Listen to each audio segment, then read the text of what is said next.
झुमका, चांदीचं पैंजण आणि राजा थोडा तुझा प्यार पाहिजे. मला फिरायला गाडी आणि छोटासा बंगला, सोबतीला सारा परिवार पाहिजे.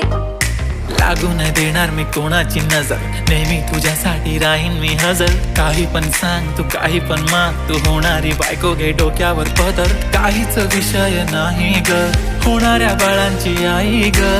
माझं सारं काही तुझंच, तू फक्त बोल तुला काय पाहिजे. मला सोन्याचा झुमका, चांदीचं पैंजण आणि राजा थोडा तुझा प्यार